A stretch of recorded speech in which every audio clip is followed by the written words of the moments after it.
Okay, I wanted to bring a quick video this morning. Got this vehicle from another shop. It's Acadia, and their original problem was this CO293 parking brake switch signal invalid.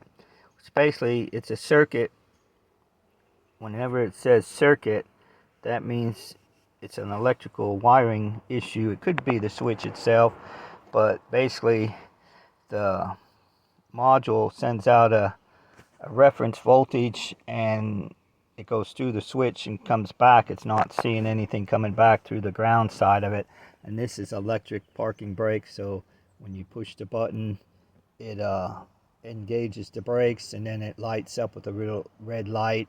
You push them again and it disengages. And so in the driver information center, it was coming up service parking brake system. And the other shop says their customer has been dealing with it for almost a year. Well, in North Carolina, your parking brake has to work to be able to pass the state inspection, and you can't get your tags renewed if it hasn't been inspected. So it's coming up to where he has to get it fixed after he's put it off.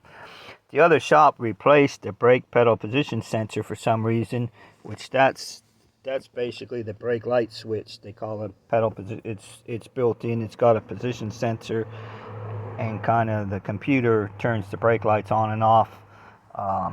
And he stated that he put a brand new switch on, and then he started getting this code with the 057C, and also the brake lights are staying on now. And so he caused a couple of problems that they didn't have before.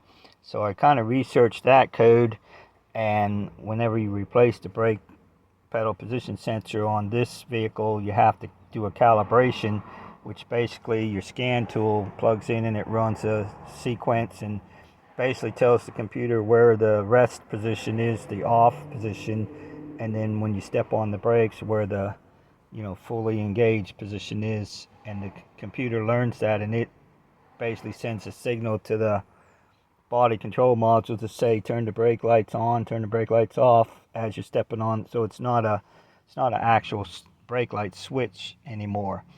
But anyhow, to calibrate it, your parking brake has to be engaged. So that's why he's not able to calibrate the switch.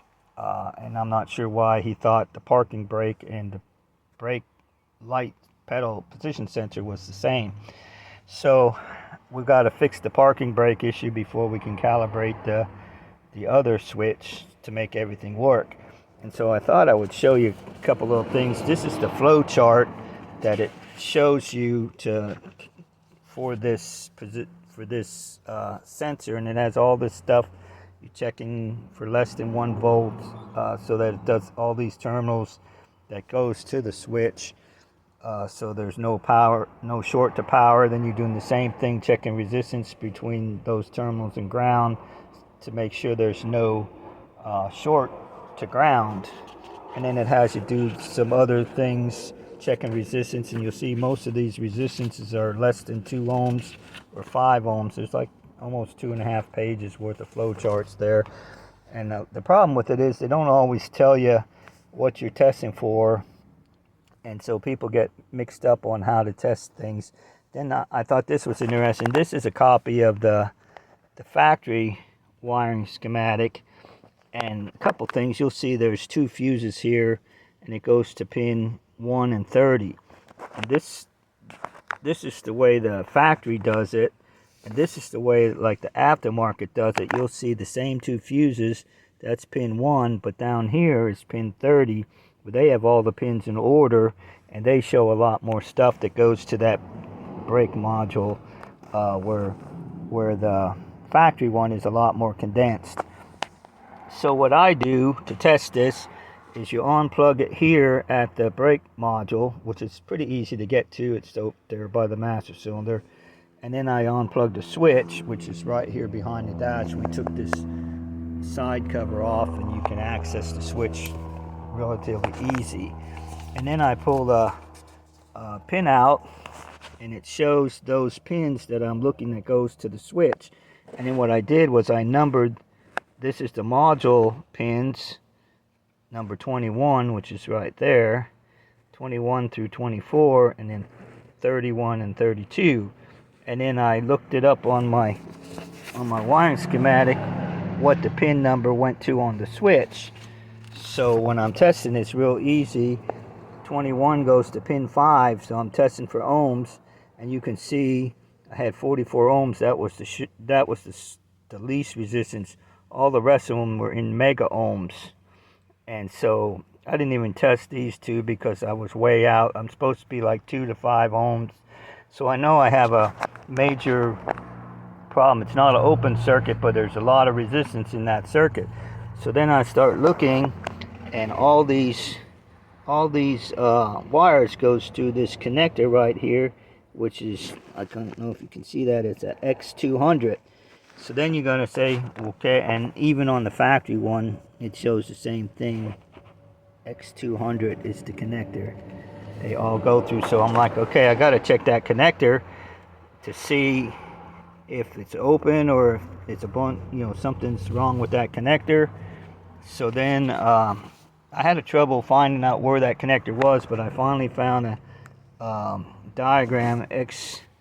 X200 is number 7 here, and this is the dashboard, and this is the kick panel, and this would be the driver's door opening. So it's right here in this kick panel. So I kind of wanted to show you what I found when I got to that X200. Hopefully we can see it. I have my light on here. And there's the connector right there.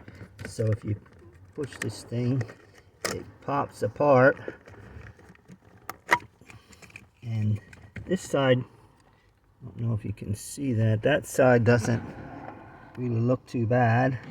But when you look down in here, hopefully you can see that. All those terminals are all green. It's hard to see. But what I did was I just pushed this on and off about 4 or 5 times to kind of work that corrosion out of the terminals. And when I put it back together the last time, boom, everything started working. And evidently there's some service bulletins on this where there's a body plug or something, and see right there, this hole, I don't know if that's that rust color there, that's water running down. So we may have to put a plug in that hole right there. I'm not sure if that's the plug or what, but anyhow, you can see there's rust all up in there. So I don't know, this may even have been a flood vehicle. You don't usually see all that rust like that. But what I'm going to do is clean those terminals a little bit better. And then I'll probably put some dielectric grease in there, because when I put it back together the last time, everything started working normally. And so, just to show you how the common sense of checking your circuits, just a little bit of testing with the ohms meter, I was able to pinpoint that connector and go to it relatively quickly. And other shop threw parts at it, and it caused other problems. So it once again goes back to just using common sense and testing your wires and circuits for opens and grounds and shorts. And so I hope you enjoy these videos, and we'll catch you on the next one.